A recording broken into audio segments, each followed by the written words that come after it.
Good morning friends. இந்த வீடியோவில் நாம் பார்க்க போகிறது கவி காளமேகம் அவர்களுடைய வாழ்க்கை வரலாறு, அவர் தமிழுக்கு ஆற்றிய தொண்டு. இதுதான் இந்த வீடியோவில் நம்ம பார்க்க போகிறோம்.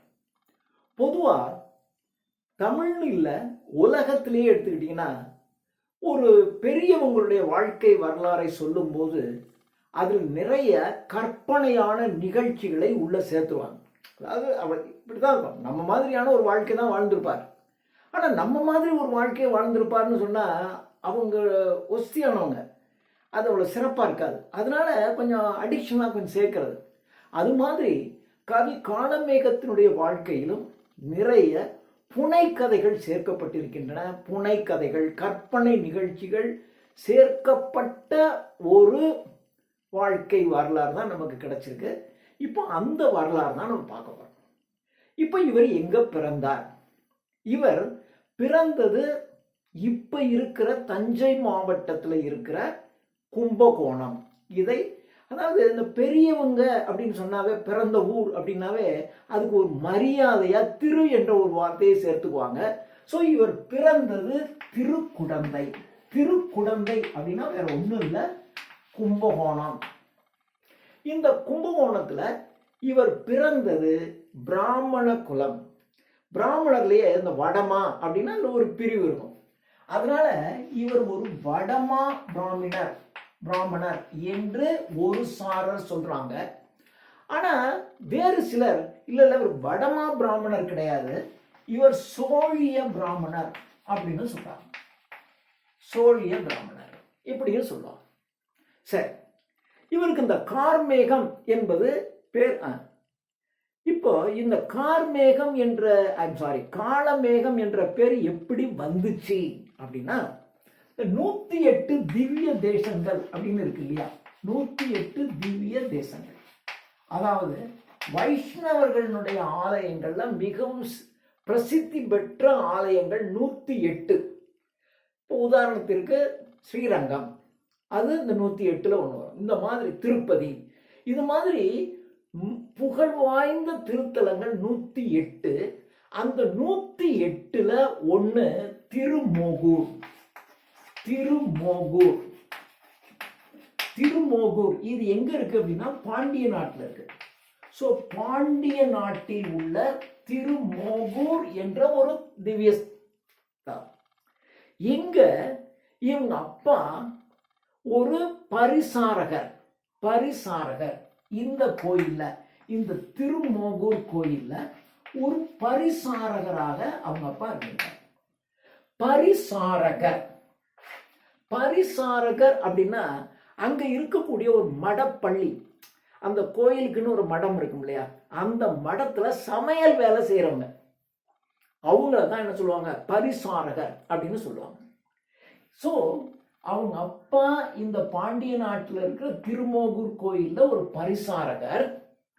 இந்த கோயில்ல இருக்கக்கூடிய கடவுள் இருக்கார் இல்லையா, இப்ப திருப்பதியில் இருக்கிற கடவுள் வெங்கடாச்சலபதி இல்லையா, அது மாதிரி இந்த கோயில் இருக்கக்கூடிய அந்த பெருமாள், அவருக்கு பேரு காளமேக பெருமாள் அப்படின்னு பேரு. ஸோ காளமேக பெருமாள். அதனால அவங்க அப்பா இந்த காளமேக பெருமாள் என்ற இந்த திருமோகூர் கோயில்ல இருக்கிற காளமேக பெருமாள், அங்க இருக்கிற சாமி பேரு, அந்த கோயில் தான் இவர் பரிசாரகராக இருந்தாரு. அங்க இவர் தன்னுடைய மகனுக்கு காளமேகம் என்ற இந்த கடவுள் பெயரை வச்சிட்டாரு என்று சொல்லப்படுகிறது. தன்னுடைய மகனுக்கு இப்ப நம்ம வச்சுக்கிறோம் இல்லையா, திருப்பதி அப்படின்னு பேர் வச்சுக்கிறோம் இல்லையா, அது மாதிரி காளமேக பெருமாள் அந்த கடவுள் பெயரை தன்னுடைய மகனுக்கு அவர் காளமேகம் என்று பெயர் வைத்தார் என்று சொல்லப்படுகிறது. ஸோ இது இப்படி பெயர் வச்சிருக்காங்க அப்படி, இது ஒரு இயற்பெயர், இயல்பாக இப்படி ஒரு பெயர் வைக்கப்பட்டது என்று சொல்லப்படுகிறது. இது ஒன்று. ஏன், அதாவது காளமேகம் தானே இவர் பேருன்னு அவனுக்கும் தெரியாது, இப்படிதான் இருக்கும் அப்படின்னு சொல்றாங்க காளமேகம்.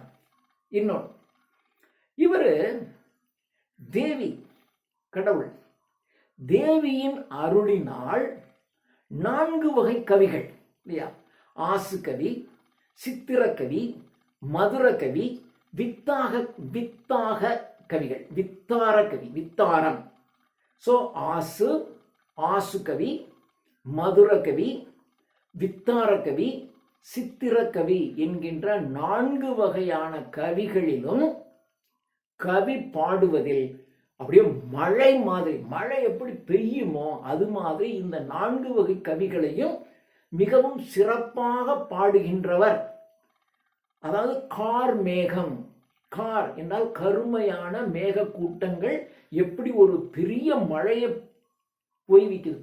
பெய்ய வைக்குதோ அது மாதிரி இந்த 4 வகை கவிகளையும் அப்படி சிறப்பாக பாடுகின்ற ஆற்றல் தேவியின் அருளினால் இவருக்கு கிடைச்சிருக்கு. அதனால அந்த கார்மேகம் என்பதைத்தான் காலமேகம் அப்படின்னு இவருக்கு வச்சிருக்காங்க என்று ஒரு சாரர் கூறுவாங்க. ஸோ இது ஒரு சாரர் இதுதான் காரணம், இயற்பெயர், கடவுள் பேர் அப்படி வச்சுட்டாங்கய்யா அப்படி சொல்லுவாங்க. இன்னொன்று இல்லை அவருக்கு கவி பாடுகின்ற ஆற்றல் இந்த 4 வகை கவிகளையும் மிகவும் சிறப்பாக மேகம் மழை மாதிரி பொழியிற மாதிரி பாடுறாரு. அதனால கார்மேகம் போல் அவர் பாடினதுனால அந்த கார்மேகம் அப்படின்னா காலமேகம்னா கார்மேகம், அதனால தான் இவருக்கு காலமேகம் என்று பெயர் வந்தது என்று ஒரு சாலர் சொல்லுவாங்க. ஆனால் இதையெல்லாம் தாண்டி இவர் வித்வான் மு ராகவையங்கார். ராகவையங்கார்ல 2 பேர், ராகவையங்கார், மு ராகவையங்கார். இப்போ நாம சொல்றது மு ராகவையங்கார். இந்த மு ராகவையங்கார் என்ற ஒரு மிகப்பெரிய தமிழ் அறிஞர். இந்த மிகப்பெரிய தமிழ் அறிஞராகிய மு ராகவையங்கார் இந்த ஒரு பாடலை எடுத்துக்கிட்டு, இந்த பாடல் பின்னாடி எப்படி வருதுன்னு நான் உங்களுக்கு சொல்றேன். இப்படி ஒரு பாடல் இருக்கு. இது காலமேகம் இறந்த உடனே பாடப்பட்ட பாடல். காலமேகம் இறந்து போயிடுறாரு. அப்ப இறந்து போன உடனே அதிமதுர கவிராயர் என்ற ஒரு கவிராயர் இப்படி பாடுறாரு காலமேகத்தை. அப்படி பாடும்போது இவர் சொல்றாரு, வாசவயல் நந்தி வரதா என்று காலமேகத்துக்கு வரதா அப்படின்னு சொல்றாரு. அதனால இவருடைய ஆரம்ப பெயர் வரதன் அப்படின்னு யார் சொல்றா? மு ராகவையங்கார் சொல்றார். ஸோ காலமேகம் என்பது காரண பெயர். அப்படியே மழை மாதிரி இவர் பெய்யறதுனால காலமேகம்னு வந்துச்சு என்று சொல்றாங்க. ஆனா இவருடைய இயற்பெயர் ஒன்று கடவுளுடைய பெயர்னால இவருக்கு காலமேக பெருமாள்ங்கிறதுனால காலமேகம்னு வந்துச்சுன்னு ஒருத்தர். ஆனால் இந்த பாடலை வைத்துக்கொண்டு மு ராகவையங்கார் இவருக்கு வரதன் என்றுதான் பேரு. ஸோ வரதா ஏன்னா இதில் வாசவயல் நந்தி வரதா, திசையனைத்தும் வீசு கவி காலமேகமே.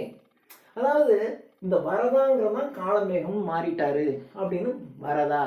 அதனால இவருடைய பெயர் வரதன் அப்படின்னு யார் சொல்றா? மு ராகவையங்கார் சொல்றார். ஓகே, இது எப்படியோ இவருடைய பெயர் கவி காலமேகம். இந்த காலமேகங்கிறதுக்கு 3 காரணங்கள் இப்படி இருக்கலாம் அல்லது இப்படி இருக்கலாம் அப்படின்னு சொல்றாங்க. எப்படியோ இவர் இளம் வயதுல இந்த ஊர்ல இவருக்கு ஒன்றும் ஒரு பெருசா ஒன்றும் இல்லை. அப்ப என்ன பண்றதுன்னே தெரியல. இளம் வயதுல இருக்கும்போது சரி நாம ஸ்ரீரங்கத்துக்கு போவோம், வெளியூருக்கு போய் வேலை தேடுவோம்.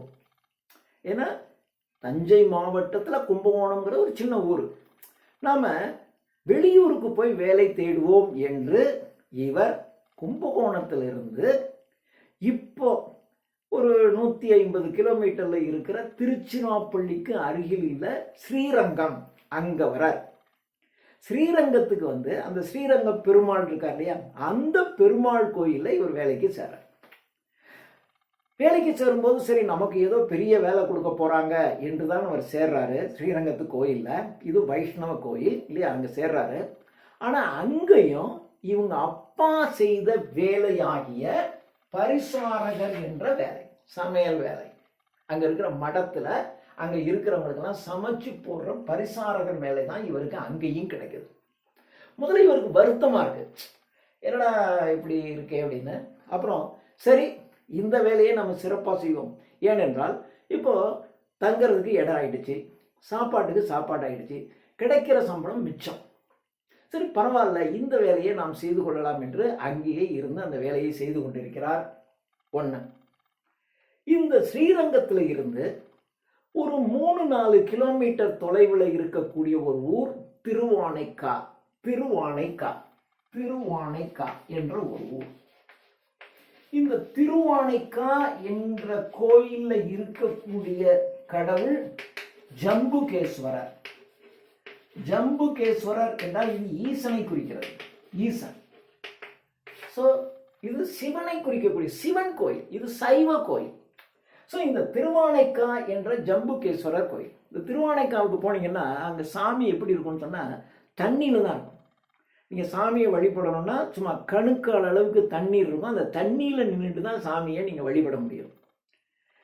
இது சிதம்பரத்தில் இருக்கிறது ஆகாயம், திருவண்ணாமலையில் இருக்கிறது நெருப்பு, திருவானைக்காயில் இருக்கக்கூடிய சிவன் தண்ணீர். ஸோ இப்படி ஒவ்வொன்றுக்கும் ஒரு கோயில் இருக்கு. இது தண்ணீரில் இருக்கக்கூடிய கோயில் ஜம்புகேஸ்வரர் கோயில். அதுதான் அந்த கடவுள். இந்த கோயில்ல திருவானைக்கோய் என்கின்ற இந்த கோயில்ல ஒரு தேவதாசி, அந்த கோயில்ல ஏதாவது விழா நடக்கும்போது அந்த விழாவில் நாட்டியம் ஆடுவதற்காக தேவதாசி மரபை சார்ந்த ஒரு பெண் மோகனாங்கி என்ற பெயர். மோகனாங்கி அப்படின்னா உங்களுக்கு ஞாபகம், சிவாஜி கணேசன் பத்மினி நடிச்ச அந்த படம் மோகனாங்கி. அதில் பத்மினிக்கு மோகனாங்கின்னு பேர், தில்லானா மோகனம். அது மாதிரி இந்த மோகனாங்கி என்கின்ற ஒரு பெண், அங்கே ஒரு தேவதாசி, மிகவும் சிறப்பாக நடனமாடக்கூடிய மிக அழகான பெண். கவி காலமேகம் எல்லாம் ஒரு 4-5 கிலோமீட்டர்ல இருக்கு, அந்த 3-4 கிலோமீட்டர்ல இருக்கு அந்த கோயில். இவர் இங்க வைஷ்ணவ கோயில், அங்க இருக்கிறது சிவன் கோயில். வைஷ்ணவ கோயில்ல காலமேகம் நம்ம ஆளு, அங்க சிவன் கோயில்ல மோகனாங்கி. இந்த மோகனாங்கியை நம்மால் பார்த்துருக்காரு. பார்த்தோன்னே இவருக்கு ரொம்ப பிடிச்சி போச்சு. அவரை மனதால் நேசிக்க ஆரம்பிக்கிறார். அதே மாதிரி அவளும் இவரை பார்த்துருக்கா. பார்க்கும்போது இவர் நல்ல ஆள், வாட்ட சாமா ரொம்ப அழகா இருக்காரு. அதனால மோகனாங்கிக்கும் இவரை பிடித்து போகுது, காலமேகத்திற்கும் அவரை பிடித்து போகுது. ஸோ இருவரும் காதலித்துக் கொண்டிருக்கின்றார்கள். இப்படி காதலித்துக் கொண்டிருக்கும் போது இவங்களுக்குள்ள ஒரு தயக்கம். நான் இருக்கிறது வைஷ்ணவ கோயில், நீ இருக்கிறது சிவன் கோயில், இது எப்படி சரியா இருக்கும் என்று அவங்களுக்குள்ள ஒரு சின்ன குழப்பம் வருது. அந்த குழப்பம் இருந்தாலும் சரி பரவாயில்ல, ஏன்னா காதல் என்பது ஒரு வேகம் இல்லையா, அதை பற்றியெல்லாம் நம்ம கவலைப்பட வேண்டாம், நாம காதலிக்கும், நாம திருமணம் செய்து கொள்வோம் என்று அவர்கள் முடிவெடுத்து விடுகிறார்கள். இந்த சமயத்துல திருவானைக்கோயில்ல ஒரு நிகழ்ச்சி ஒன்று நடக்குது. அந்த நிகழ்ச்சியில பாடல்கள் பாடப்படுகிறது. அப்போ மோகனாங்கியும் அவருடைய தோழிகள் மற்ற தேவதாசிகள் எல்லாம் சேர்ந்து நடனம் ஆடுறாங்க. அப்படி நடனம் ஆடும்போது ஒரு பாடல் இப்படி ஆரம்பிக்குது.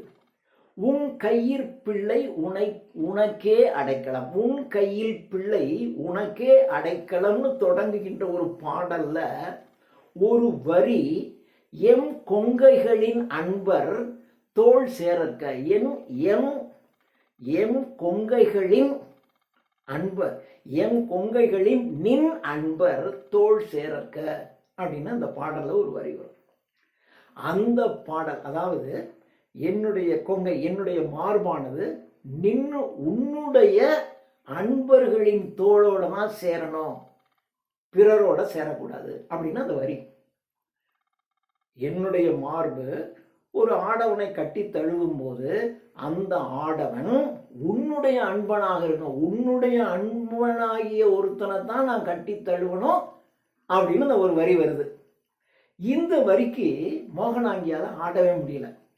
ஏன்னா நாம வைஷ்ணவனை கல்யாணம் பண்ணணும்னு நினைச்சுக்கிட்டு இருக்கோம். ஆனா இந்த வரியில நின் அன்பர் அப்படின்னு கடவுளை பார்த்து உன்னுடைய அன்பர் அப்படின்னா அவன் ஒரு சைவன், அவனுடைய மார்புல தான் என்னுடைய மார்பு சேரணுமே ஒழிய வேற ஒன்னுடைய தோல்ல என்னுடைய மார்பு சேரக்கூடாது அப்படிங்கிற மாதிரி இந்த வரி வருது.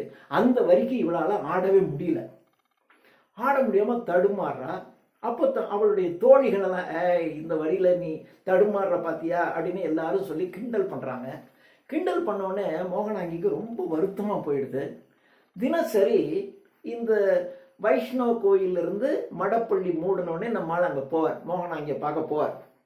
அப்போ இன்னைக்கு நம்ம காளமேகம் வருவார்னு தெரியும் அவளுக்கு. அதனால் என்ன சொல்லிடுறாருன்னா, அவள் வீட்டில் இருக்கக்கூடிய வேலைக்காரிகிட்ட சொல்லி இனிமேல் நீ வர வேண்டாம் அப்படின்னு சொல்ல சொல்லிடுறார்.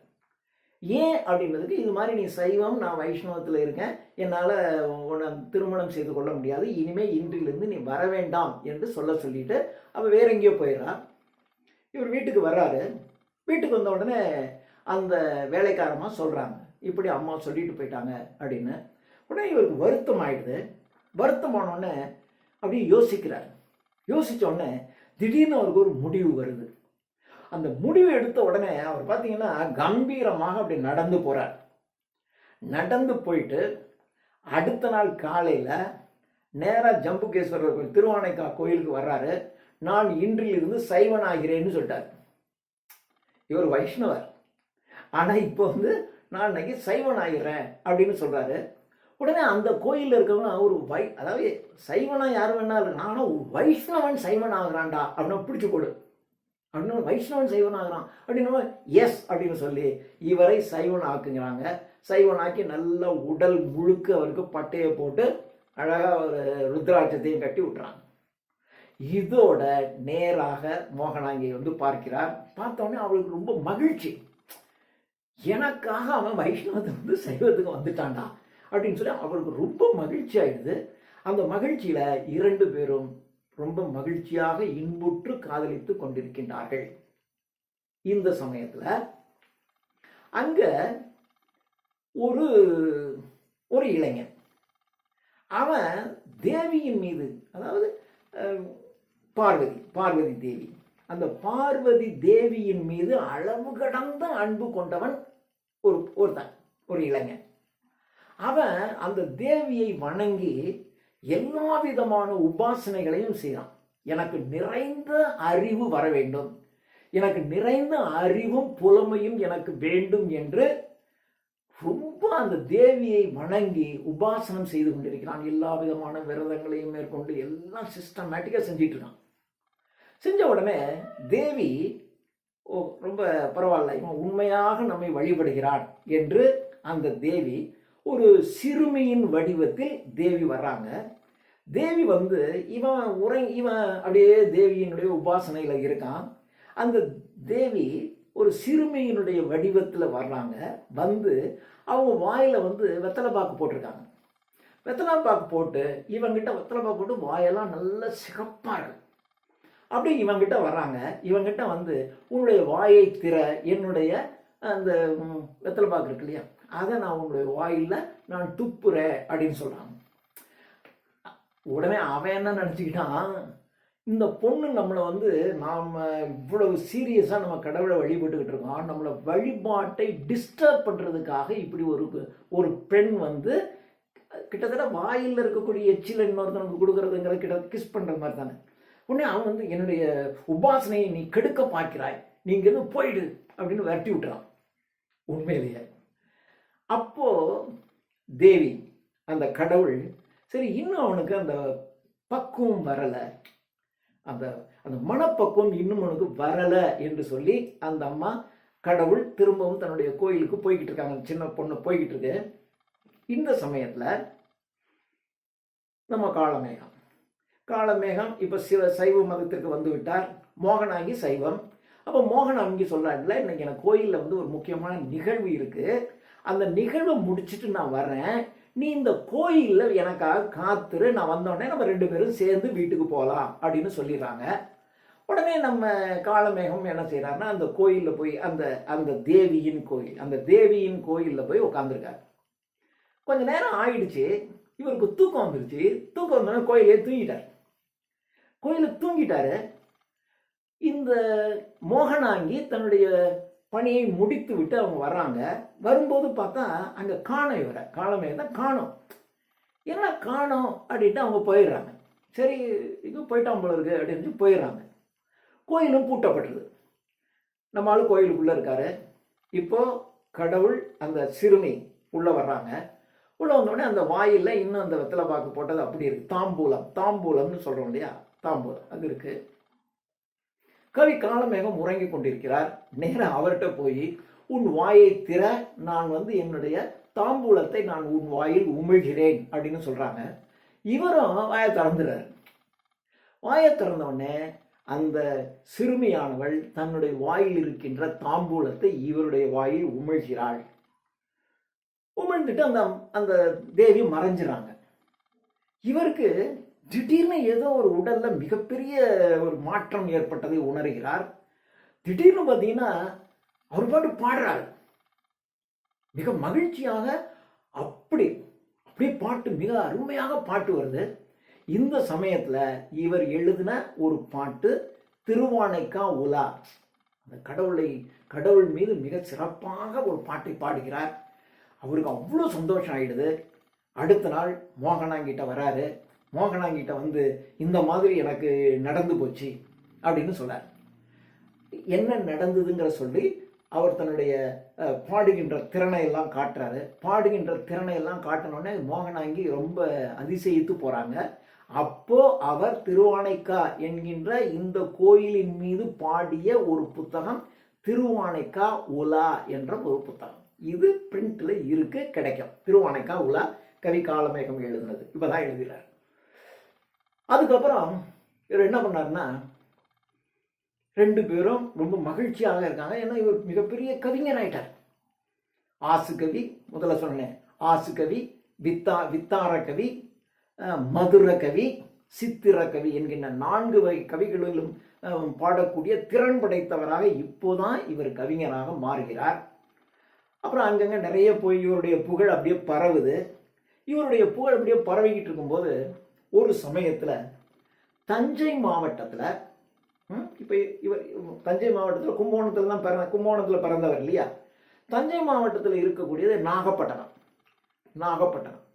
அந்த நாகப்பட்டினத்துல இருக்கக்கூடிய ஒரு ஊர் திருமலை ராயன் பட்டினம்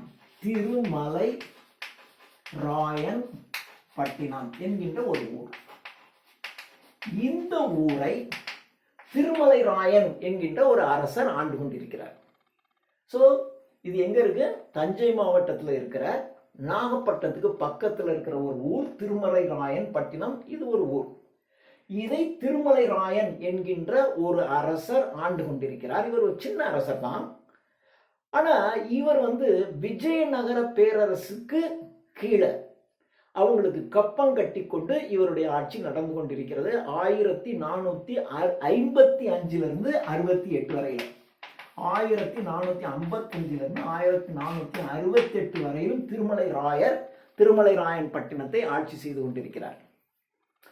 இந்த அரசர் கவிஞர்கள் மேல ரொம்ப கவிஞர்களை ஆதரிக்கின்ற தன்மை படைத்தவர். கவிஞர்கள் அப்படின்னா அவங்களுக்கு ரொம்ப முன்னுரிமை கொடுக்கக்கூடியவர். இது திருச்சியில இருக்கக்கூடிய, திருவானைக்காவில் இருக்கக்கூடிய நம்முடைய காலமேகத்திற்கு தெரிகிறது.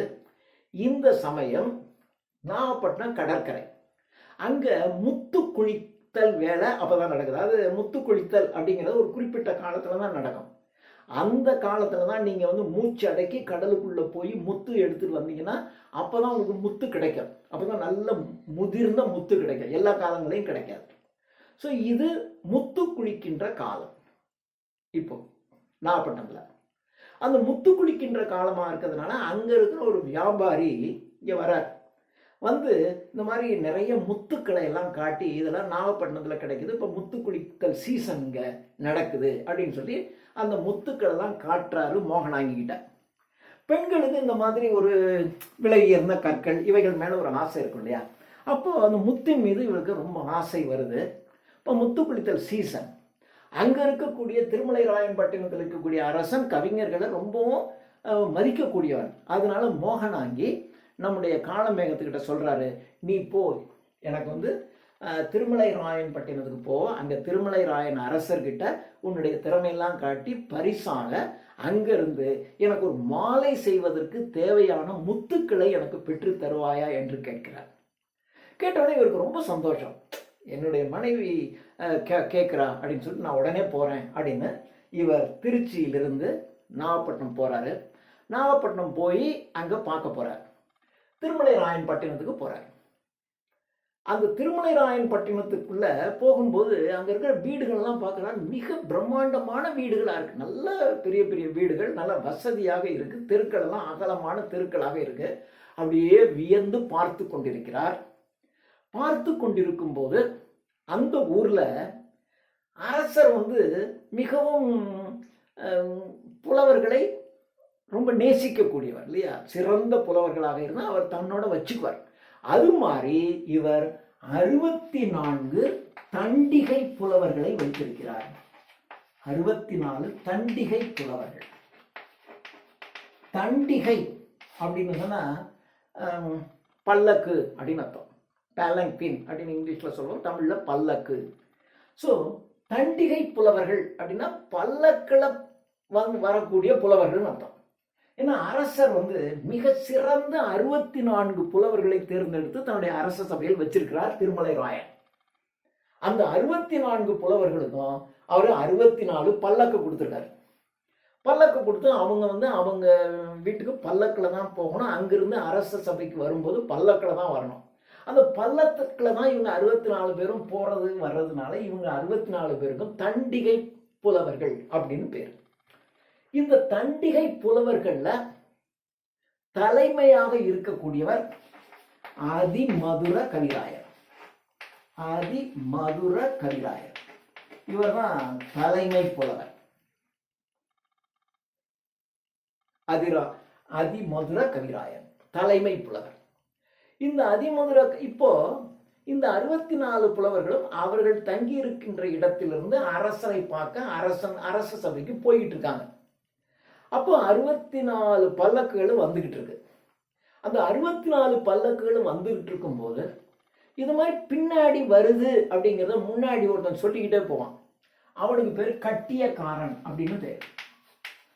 இது மாதிரி தண்டிகை புலவர்கள் வந்து கொண்டிருக்கின்றார்கள் அப்படின்னா அந்த சாலையில் இருக்கிறவங்களாம் என்ன பண்ணோம், இப்போ ஆம்புலன்ஸ் போகுதுனாக்கா அது விதமான ஒரு சைரன் ஒலிக்கும். அந்த சைரன் ஒலித்தாக போகிறவங்கலாம் பாதை விடணும் இல்லையா? அது மாதிரி 64 தண்டிகை புலவர்களும் வருகின்றார்கள் என்று கட்டியக்காரன் சொல்லிக்கிட்டே போகிறான். அவன் சொல்லிக்கிட்டே போகும்போதே அந்த சபையில் இருக்கிறவங்க, அந்த ரோட்டில் இருக்கிறவங்களாம் என்ன பண்ணோம், வழி விட்டு ஒதுங்கி நிற்கணும். அதே சமயத்தில் வர்றவன்லாம் என்ன சொல்கிறான்னா அதிமதுர கவிராயர் அப்படின்னு சொல்லுவான். எல்லாரும் வாழ்க வாழ்கன்னு சொல்லணும் அப்படிதான் சொல்றாங்க. எல்லாம் சொல்லிக்கிட்டே வர்றாங்க. நம்ம காலமேகமாக அப்படியே நின்று அப்படியே வியந்து பார்த்துக்கிட்டு இருக்காரு அந்த ஊரையே. நம்ம இருக்குடா, இந்த ஊரில் நம்ம தங்கலாம் போல இருக்க அப்படின்னு நினச்சி வியந்து பார்த்து கொண்டிருக்கிறார். இந்த கட்டியக்காரன் சொன்னது இவருக்கு காதில் விழலை. 64 புலவர்களும் அந்த அப்படி வருது. ஆனால் இவர் இப்படி நின்றுட்டு இருக்காரு, வாழ்க சொல்லலை. அப்போ இந்த கட்டியக்காரன் வரான். யோ என்னையா நீ இப்படி வேடிக்கை பார்த்துட்டு இருக்க, உரமா போய் நில்லு, நீ வாழ்க சொல்லு அப்படிங்கிறான். வாழ்க சொல்லு அப்படின்னோடனே இவருக்கு நம்ம வாழ்க சொல்லணுமா, போல அப்படின்ட்டாரு.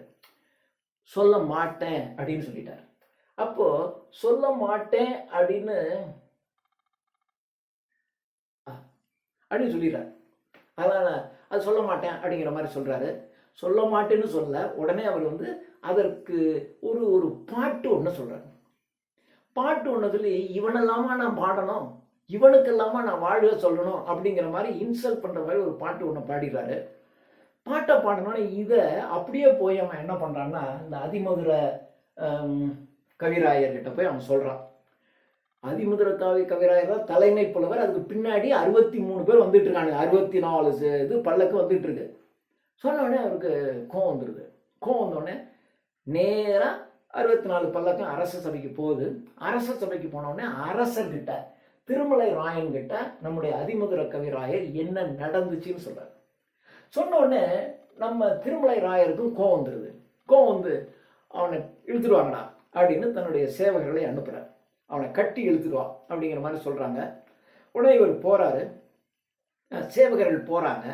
போய் எங்கள் கவி காலமேகத்தை அரசர் உன்னை அழைக்கிறார், இழுத்துவர் சொன்னார்னு, இல்லை இல்லை நானே வரேன்னு வந்துடுறாரு. வந்து அரச சபைக்கு வர்றாரு.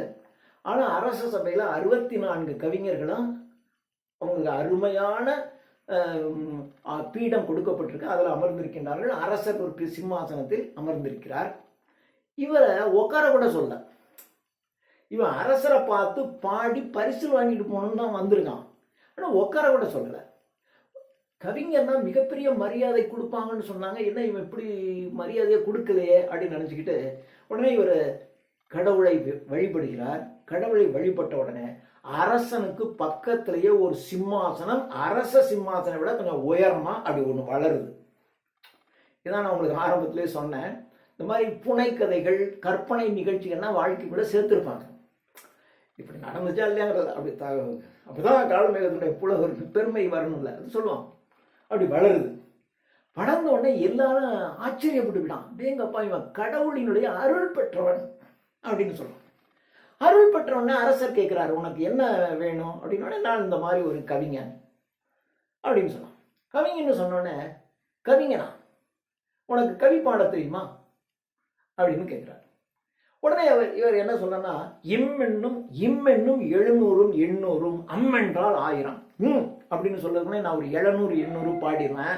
அம்மன்னு சொன்னீங்கன்னா 1000 பாடுவேன்டா, அவ்வளோ வேகமா என்னால் பாட முடியும் அப்படின்னு சொல்றான். சொன்ன உடனே இப்போ இவர் கேட்கிறார், நீங்கள்லாம் யார் அப்படின்னோடனே உடனே அந்த 64 பேரும், நாங்கள்லாம் கவிராயர்கள் அப்படின்னா, நாங்கள்லாம் கவிகள் அப்படின்னா. கவின்னா குரங்குன்னு ஒரு அர்த்தம் இருக்கு. உடனே இதை வைத்து கொண்டு ஒரு ஸ்லேடையாக ஒரு பாடுறாரு. நீங்க தான் கவிங்கிறீங்களே, உங்களுக்கு வால் எங்க போச்சு, நீண்ட வயிறு எங்கே, வால் எங்கே அப்படிங்கிற மாதிரி இவங்கெல்லாம் குரங்குங்கிற மாதிரி பாடுறாரு. பாட்டோடனே அந்த 64 பேருக்கும் கோவம் வருது, அரசருக்கும். ஏன்னா அந்த 64 பேர் மீதும் அரசருக்கு ஒரு மிகப்பெரிய மரியாதை இருக்கு. இவன் என்னடா அவங்களாம் குரங்குங்கிற மாதிரி பேசுறான், நம்ம 64 பேரையும் நம்ம எப்படி நம்ம தேர்ந்தெடுத்து வைக்கிறோம், அவங்கள இப்படி சொல்றானேன்னு அரசருக்கு மறுபடியும் கோவம் வருது. உடனே நம்முடைய அதிமுதிர கவிராயர் கேட்கிறார், உனக்கு அரிகண்டம் பாட தெரியுமாங்கிறார். அரிகண்டம் அரிகண்டம் உனக்கு பாட தெரியுமா அப்படிங்கிறாரு. அது என்ன அரிகண்டம் அப்படிங்கிறான். அரிகண்டம்னா நீங்க பாடும்போது உங்களுடைய கழுத்துல 4 பக்கமும் 4 கத்தி இருக்கும், அப்படி வச்சிருப்பாங்க. நீ பாடணும், எங்கேயாவது சொல் குற்றம் பொருள் குற்றம் வந்துருச்சு அப்படின்னாக்க குற்றம் அப்படின்னு சொல்லுவாங்க. சொன்ன உடனே இவன் டக்குமா உன் கழுத்து தனியா போயிடும். இதுக்குதான் அரிகண்டம். அரிகண்டம் அப்படின்னு பேரு. அரிகண்டம் பாட முடியுமான்னு கேட்டார். உடனே நம்மால் சொல்றான், நீ என்ன அரிகண்டம் பாடுற, நான் யமகண்டமே பாடினேன்னா. ஸோ அரிகண்டம் பாட முடியுமான்னு அவன் விளக்கம் சொல்லும்போது இவருக்கு முகத்துல பயமே இல்லை. உடனே இவன் ஐயோ அரிகண்டமா, ஐயோ எனக்கு முடியாதுங்கன்னு சொல்லுவான் அப்படின்னு நினைச்சுதான் அவங்க எல்லாம் சொன்னாங்க. ஆனா இவர் என்ன சொன்னாரு, அரிகண்டம் என்னங்க, நான் யமகண்டமே பாடுவேன்னா. யமகண்டமா அப்படின்னா அப்படின்னு கேட்குறான். யமகண்டம்னா 16 அடி நீளம், 16 அடி அகலம், 16 அடி ஆழத்திற்கு ஒரு குழியை வெட்டுவாங்க. உயரத்திற்கு 4 மூலையிலேயே 4 கோல், ஒரு இரும்புனால ஒரு கோல் வைப்பாங்க. அதுல மேல் பக்கம் இப்படி குறுக்கு நெடுக்குமாக இரும்பு தண்டுகளை வைத்து அதுல நடுவுல இருந்து 2 இரும்பு கம்பி வரும், இரும்பு நாளான சங்கிலி வரும். அந்த இரும்பு சங்கிலியில ஒரு தொட்டில் ஒன்று செஞ்சிருக்கும், அதுல நீ உட்காரணும். கீழே மரமெல்லாம் போட்டிருப்பாங்க. மரமெல்லாம் வெட்டி கீழே 16 அடி குழி இருக்கு இல்லையா, கீழே மரமெல்லாம் போட்டிருப்பாங்க. அதுக்கு மேல ஒரு பாத்திரத்துல குங்குலிகம், இதெல்லாம் ஈஸியா நெருப்பு பிடிச்சி எரியக்கூடியது, குங்குலிகம் அரக்கு போன்றவைகள்லாம் அதுல ஃபில் பண்ணி வச்சிருப்பாங்க. கீழே நெருப்பு எரியும். நெருப்பு எரிஞ்ச உடனே இவைகளெல்லாம் அப்படியே கொதிச்சுக்கிட்டு இருக்கும். அதுல நீ என்ன பண்ணணும், 16 அடி உயரத்துல, அதாவது அந்த குழியில இருந்து 16 அடி, அதுக்கு மேலதான் இந்த தொங்குது. இவர் 16 அடியில உட்காந்துருக்கணும். நீ இப்ப நீ பாடணும். பாடும்போது நீ தப்பா பாடிட்டா அப்படின்னு சொல்லலாம். அப்பயும் அங்கேயும் உனக்கு என்ன பண்ணியிருப்பாங்கன்னா கத்தியெல்லாம் வச்சிருப்பாங்க. நீ பாடும்போது தவறாயிடுச்சு அப்படின்னு சொற்குற்றம் பொருட்குற்றம் ஏற்பட்டால் உடனே உன்னுடைய கழுத்தும் உடலும் வெட்டப்பட்டு அவை நேரடியாக கீழே இருக்கக்கூடிய அந்த கொப்பரையில விழுந்துரும். இதுதான் யமகண்டம். நான் யமகண்டமே பாடியிருக்கேன், இது என்னடா அரிகண்டம் அப்படின்னா. உடனே அந்த புலவர்களுக்கு கொஞ்சம் பயம் வந்துருச்சு. அப்படிங்கிறார்.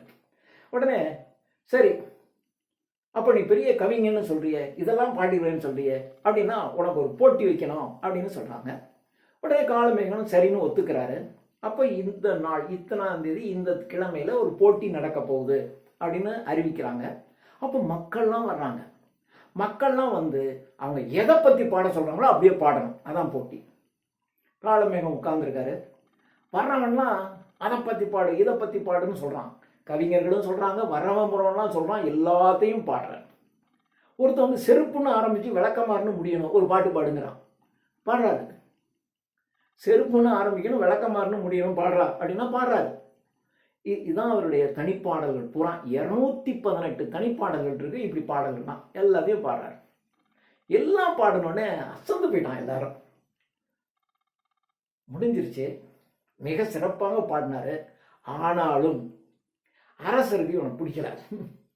இன்னும் இவன் மேல அரசருக்கும் பிடிக்கல, இந்த அதிமுதர கவிராயருக்கும் பிடிக்கல. என்ன இவன் நம்மளை ஜெயிச்சுட்டான். அரசருக்கு வந்து நம்மளை விட சிம்மாசனத்தை பெரிய போட்டு உட்கார்ந்தான். இப்போ என்னடான்னா நீ எல்லாத்துலேயும் ஜெயிக்கிறான். இவனை தோக்கடிச்சிருந்தா அரசருக்கு வந்து ஒரு வேளை இவனை பிடிச்சிருமா. இவன் எல்லாத்துலேயும் ஜெயிச்சோடனே அரசர் தோக்குற மாதிரி ஆயிட்டாரா. அரசருக்கு இவன் மேலே இருக்கக்கூடிய கோபம் தனியலை. அப்புறம் காலமேகம் பார்க்குறாரு, கொஞ்ச நாள் அங்கே இருக்காரு. அவனுக்கு இருக்க பிடிக்கல. ஏன்னா எல்லாருமே தன் மீது ஒரு வெறுப்பை கொண்டவர்களாகவே இருக்கின்றார்கள். ஸோ இவர்களோட இருக்க வேண்டாம் அப்படின்னு நினைக்கிறாரு. அப்படின்ட்டு நான் போகிறேன்னு இவர் நாகப்பட்டினத்துக்கு கிளம்பிடுறாரு. நாகப்பட்டினத்துக்கு கிளம்பி அப்படியே வரும்போது திருவாரூர் என்ற ஒரு ஊர், அந்த திருவாரூருக்கு வரார். திருவாரூருக்கு இவர் வந்து அங்கே கொஞ்ச நாள் இந்த திருவாரூரில் தியாகராஜ பெருமானுடைய கோயில் இருக்குது, அதுவும் சிவன் கோயில். அந்த கோயிலில் இருக்காரு. அங்கே கொஞ்ச நாள் அங்கே இருக்கார். அங்கே இவர் அங்கே இருக்கக்கூடிய அதே சமயத்தில் அதிமதுர கவிராயரும் அங்கே வரார். அதிமதுர கவிராயர் வந்து அவர் வர்றது இவருக்கு தெரியாது, இவர் இருக்கிறது அவருக்கு தெரியாது. அதிமதுர கவிராயர் வந்து இந்த பாட்டை எழுதுறார். நான் என்றால் நஞ்சிருக்கும் நற்சாபம் கற்சாபம் அப்படின்னு ஒரு வரி எழுதுறாரு. அதுக்கப்புறம் அவரால் அதை எழுதி முடிக்க முடியல. ஒரு வரி எழுதுறாரு. அதுக்கப்புறம் அதிமதுர கவிராயர்னால அவன் நல்ல கவிஞர் தான், எழுத முடியல. என்னன்னு சரி, இதை முடிக்க முடிந்தவர்கள் முடிக்கலாம் அப்படின்னு ஒரு குறிப்பு மாத்திரம் எழுதிட்டு அவர் போயிடுறாரு. அப்புறம் அந்த கோயிலுக்கு நம்முடைய காலமேக புலவர் வருகிறார். வந்தவுடனே இந்த வரியை பார்க்கிறார். பார்த்த உடனே மீதி இருக்கக்கூடிய 3 வரியையும் அவர் ஃபீல் பண்றார். பானம்தான் மண்டின்ற பானமே. ஸோ பானம்தான் மண்டின்ற பானம். இந்த மண்டின்ற பானம் அப்படிங்கிற ஒரு வார்த்தையை ஞாபகம், இதை வச்சு இந்த பாட்டை அவர் முடிக்கிறார். முடிச்சுட்டு அவர் திருவானைக்காவுக்கே போயிடுறார். சில நாட்கள் கழித்து அதிமதுர கவிராயர் அங்கே வராரு. இந்த பாட்டு முடிக்கப்பட்டிருக்கு. இந்த பாட்டு முடிக்கப்பட்டிருக்கோடனே இவர் பார்த்த உடனே அவர் சொல்லிடுறாரு, இதை நிச்சயமா காலமேக புலவர்னால எழுதிருமா. அவனை விட்டா எழுதுறது ஆள் கிடையாது, அவன் தான் எழுதியிருப்பான்னு அவர் கண்டுபிடிச்சிடறாரு. கண்டுபிடிச்சிட்டு அவர் போயிடுறாரு, சந்தோஷமா போயிடுறாரு.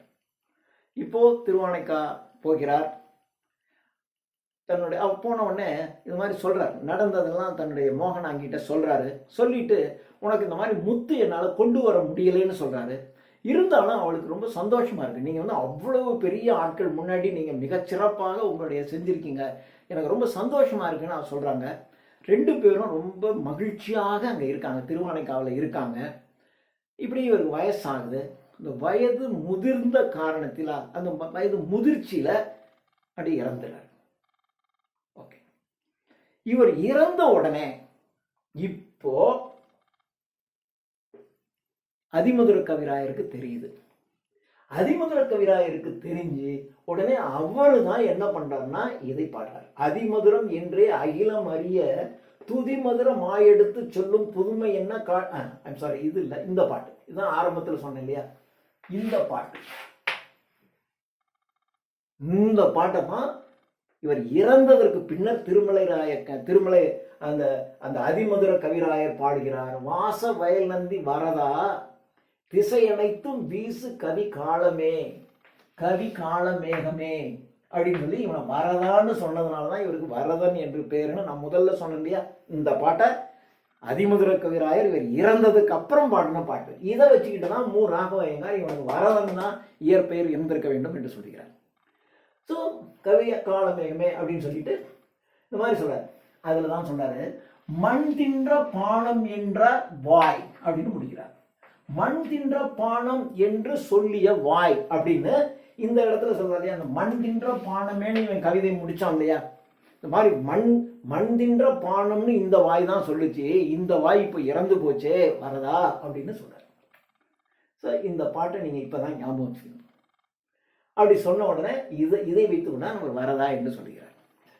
இந்த பாட்டு எதுக்கு அப்படின்னா, அந்த கட்டியக்காரன் சொல்லிட்டு வரும்போதே நீ வாழ்க போடு, வாழ்க சொல்லு அப்படின்னோடனே அப்பதான் சொல்றான், அந்த பாட்டை தான் சொல்றாரு. அப்ப சொல்றாரு, இந்த மாதிரி அதிமதுரம் அப்படிங்கிறது பார்க்கறது, அதிமதுரம்ங்கிறது ஒரு சிறந்த ஒரு மருத்துவ பொருள். ஆனா ஒஸ்தியா சொல்ற மாதிரி இருக்கும். ஆனா சொல்றாரு, இந்த அதிமதுரம் என்பது காட்டுல கிடைக்கிற பொருள். அந்த அதிமதுரம்ங்கிறது பார்க்கறதுக்கு தான் பெருசா இருக்கும், ஆனா அதெல்லாம் காட்டு சரக்கு. அப்ப இந்த புலவன்லாம் காட்டு சரக்கு, இவனுக்கு என்னடா தெரியுங்கிற மாதிரி தான் சொல்லி விடுறான். இதைத்தான் அந்த கட்டியக்காரன் போய் அந்த புலவர்கிட்ட சொன்ன உடனே அவருக்கு கோபம் ஆயிடுது. கோபம் ஆனவுடனே போயிடுறாரு. அதுக்கு அந்த பாட்டை நான் குறிச்சு வச்சேன். இந்த பாட்டு இப்படிதான் சொல்றாரு. அவனுக்கு என்ன தெரியும், இவன் அதிமதுரம்னு உலகமெல்லாம் சொல்றது அது உண்மையிலே காட்டு சரக்கு, அது காட்டு சரக்குடா, அது ஒன்றும் நல்ல சரக்கு இல்லை அப்படிங்கிற மாதிரி அந்த அதிமுதுர கவிராயரை குறை சொன்ன உடனே தான் அதிமுதுர கவிராயரும் அந்த இவர்களும் அரச சபைக்கு போய் இந்த மாதிரி எங்களெல்லாம் இப்படி சொல்லிட்டான் அப்படின்னோடனே அரசர் அவனை அழைச்சிடுவான்னு சொன்னார் அந்த நிகழ்வு. ஸோ இதை ஞாபகம் வச்சுங்க. இதுதான் கவி காளமேக புலவர்னுடைய ஒரு வாழ்க்கை. இவர் 218 தனிப்பாடல்கள், இப்போ அங்கங்கே ஒரு பாடின பாட்டெல்லாம் சேர்த்து 218 தனிப்பாடல்கள் இருக்கு. காளமேகம் தனிப்பாடல் திரட்டு அப்படின்னு ஒரு புத்தகம், காளமேகம் தனிப்பாடல்கள் அப்படின்னு புத்தகம் கடத்தல கிடைக்கும், வாங்கிக்கலாம். 218 தனிப்பாடல்கள் இருக்கு. இதை தாண்டி இவர் எழுதினது ஏற்கனவே சொன்ன, இவர் திருவானைக்கா உலா என்று திருவானைக்காவில் இருக்கக்கூடிய கடவுளை பாடியிருக்கின்றார். திருவானைக்கா உலா, மூவர் அம்மானை. இந்த திருவானைக்கா உலா, மூவர் அம்மானை 218 தனிப்பாடல்கள். எத்தனையோ தனிப்பாடல்கள் பாடியிருப்பார், ஆனால் கிடைக்கிறது 218 தனிப்பாடல்கள். மூவர் அம்மானை, திருவானைக்கா உலா, இதுதான் கிடைச்சிருக்கு. இதுதான் பிரிண்ட்ல அவைலபிள். இதை தாண்டி சித்திரமடல் பரபிரம்ம விளக்கம், சித்திரமடல் பரபிரம்ம விளக்கம், இது ரெண்டும் இவர் எழுதப்பட்டதாக சொல்லப்படுகிறது. ஆனால் இதுக்கு எந்த இதுவும் அவைலபிலிட்டி தெரியல, இது கிடைக்கல நமக்கு. ஸோ சித்திரமடல் பரபிரம்ம விளக்கம் இது ரெண்டும் இவர் எழுதுனது, ஆனால் கிடைக்கல. ஏட்டுச்சுவடிகள் எதுவுமே கிடைக்க பெறல. ஆனால் எழுதுனது கிடைச்சது மூவரம்மானை, திருவானைக்கா உலா, இது ரெண்டு 218 தனிப்பாடல்கள் தான் கிடைச்சிருக்கு.